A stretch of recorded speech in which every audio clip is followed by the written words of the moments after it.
Many people imagine a big stage and bright lights when they think about ideas, but the truth often begins in a quieter room where people are nervous holding notes and wondering if their voice belongs there at all. That quiet beginning matters because it reveals what most of us miss, which is that ideas do not start as performances, they start as shared effort. The context here is not about travel or events but about access, who gets invited to speak and who decides which ideas are worth hearing for.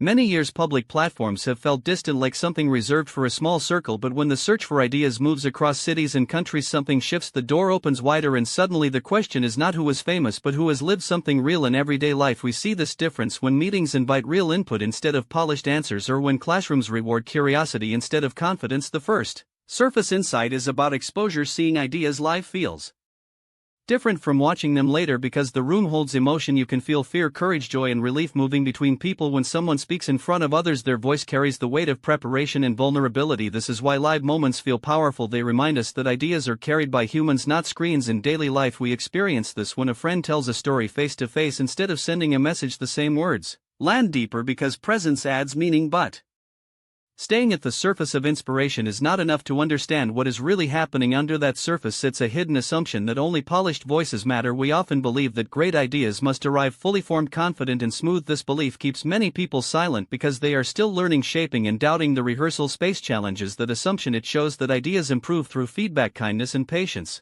Watching people support each other reveals that strength grows in community, not isolation. In everyday life, this is like learning a new skill with others instead of alone. Mistakes feel safer, progress feels shared, and confidence builds naturally instead of being forced. The third insight is about structure. Platforms shape which stories rise when selection processes travel, seek, and listen. They disrupt old patterns that favored location, money, or network. The structural change matters because it tells people your idea does not need to look like the last one to matter. In work and education, we see how structures can either repeat sameness or invite difference. When leaders listen beyond familiar circles, innovation increases. When systems only reward what they recognize, growth slows. So changing the search changes the outcome. The reframing comes when we stop seeing stages as rewards and start seeing them as bridges. A stage is not a prize for being perfect, it is a bridge between lived experience and shared understanding. When we see it this way, the pressure shifts. The goal is not to impress but to connect. This perspective lowers fear and raises honesty in daily life. This reframing helps when we share ideas at work, speak up in groups, or tell our story. We do not need to perform, we need to be present. Applying this to everyday life asks a gentle question: where have you been waiting to be ready instead of stepping into practice? Many people postpone sharing ideas until they feel complete, but ideas grow by being spoken. They sharpen when